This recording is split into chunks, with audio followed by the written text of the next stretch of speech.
is set for a June 1st start in Orlando.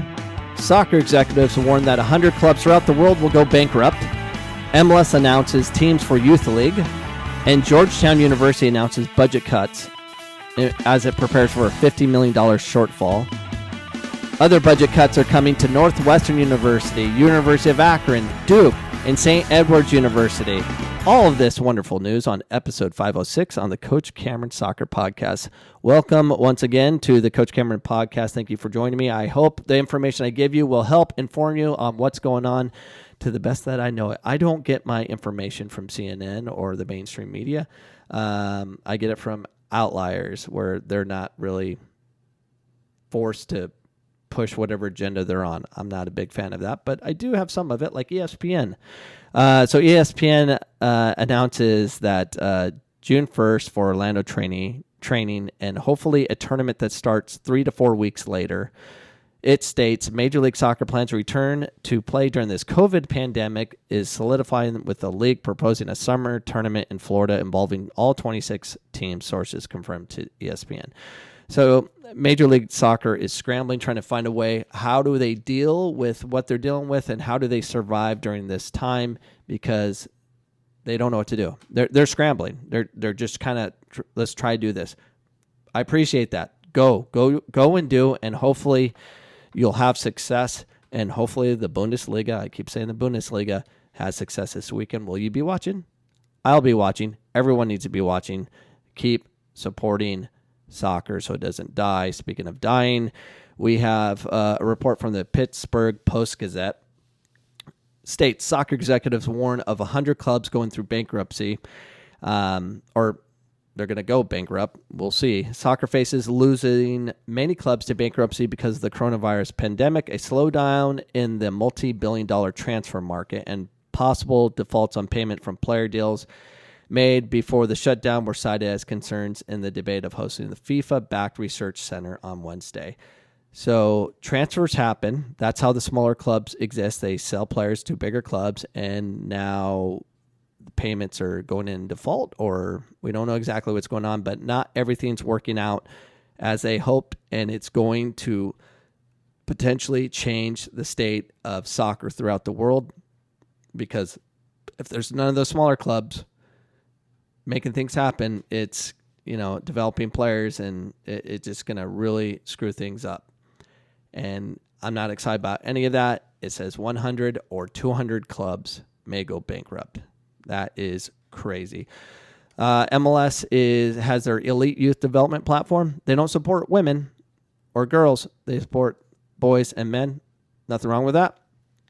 That's their choice. But I think the outrage from the U.S. women's national team might want to focus on MLS as well. So Major League Soccer today announced that 65 former U.S. Soccer Development Academy clubs are to join the league's existing club academies to create a partnership that will transform youth player development in the United States and Canada. Now, pay attention to these tricky words, moms and dads. I see this all over Facebook. We are part of MLS. Okay. All you clubs that are why does a club have to exist in some super crazy elite acronym program? I mean, why is that the draw? Oh, they're part of this, they're part of that. How about a soccer club? Just state players you developed. That's it. Just look what we did with this player. We developed this player. This player is technical. They can do great things. You can develop in your own city, in your own town. There's a way to create a successful U.S. soccer league without being part of some acronym. It was so simple back in the day. You had state champions, regional champions, national champions. One tier, one top tier, that's it. And then we had leagues below that was, and when I played, it was like Flight 1 to Flight 10. Promotion, relegation. Why isn't the youth system doing it that way? That's the way it should be. The clubs that are successful win and develop players, typically. But what we're doing is it's so money driven. They're focusing on these key points. They'll say this. This is how they get the parents, because they're new group of suckers every year.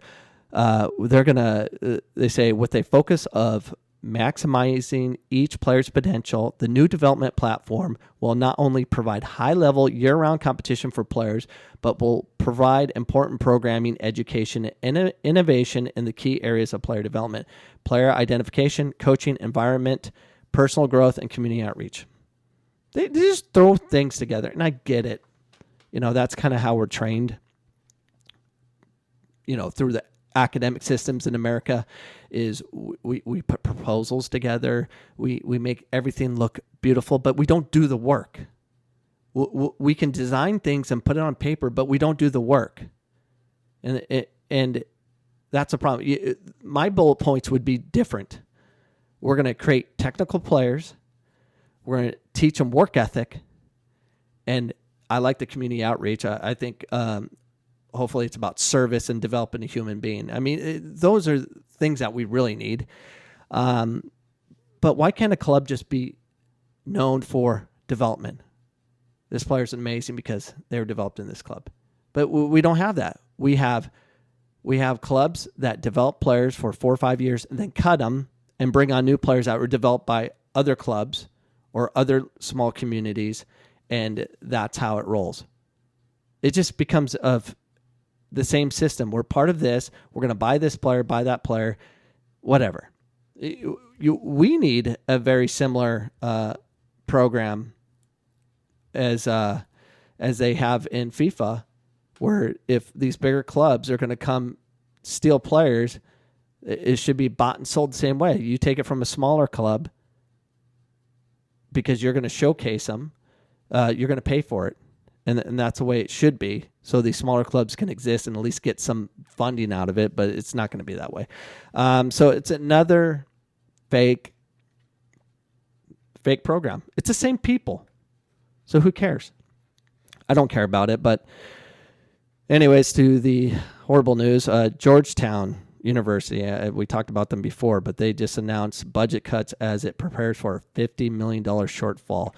Georgetown University will suspend contributions to employee retirement plans, introduce a voluntary furlough program, and halt some construction as it prepares to enter the next academic year with a $50 million shortfall, its presidents announced. The latest sign of the escalating financial crisis facing America's higher education. This is going to destroy so many programs, and it's truly scary. I've been saying this for a while. July 1st is a fiscal deadline. They're all panicking. What kind of budgets can they put together for the next year of July 1st? And it's coming. Northwestern University furlough staff, cuts executive pay, and taps endowments as its eyes significant shortfalls as well due to the coronavirus pandemic. Northwestern leaders outlined the additional painful measures and projected a $90 million budget shortfall this year. Not good, people. Akron University athletics looking at cutting multiple teams. To maintain its membership in the Mid-American Conference, University of Akron has to field teams in football, men's and women's basketball, and volleyball. As you notice, it didn't say soccer. That's a problem. Teams outside of those could be potentially affected. University of Akron, as have other institutions, have been put in financial bind by a coronavirus pandemic that is affecting all of American life.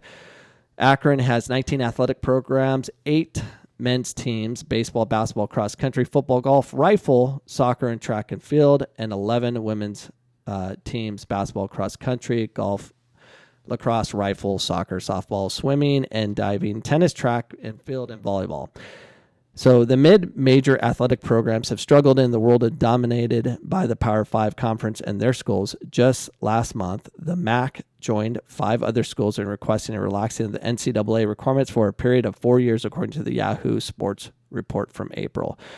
And from my knowledge, it was canceled. They're not going to reduce that. So Akron's going to cut some programs because I think they can go to 17. So they're going to cut 2 programs is my guess.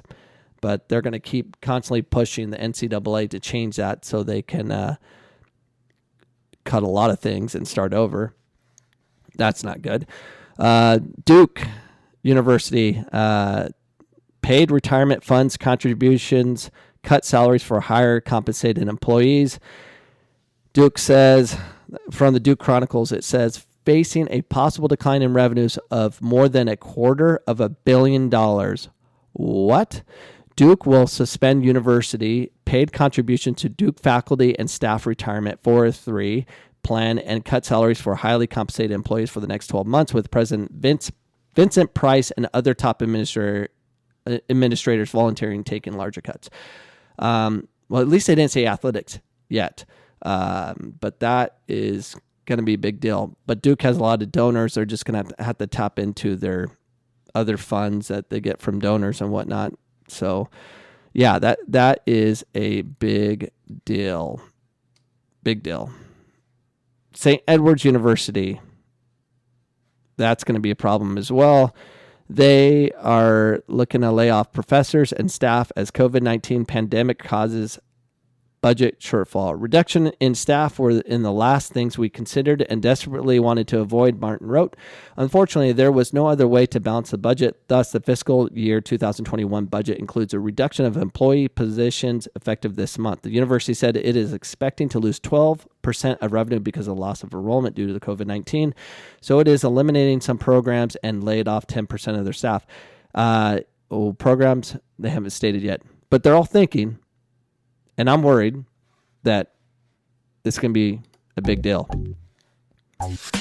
July 1st is coming soon, ladies and gentlemen. More things are going to be cut, and this uncertainty is scary.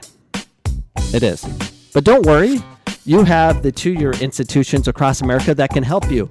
It's inexpensive. We have our programs, hopefully, that nothing changes as of July 1st. Looming deadline for colleges and universities come up. So anyways, this is Coach Cameron on episode 506. Hopefully I can have better news tomorrow. I doubt it. Goodbye.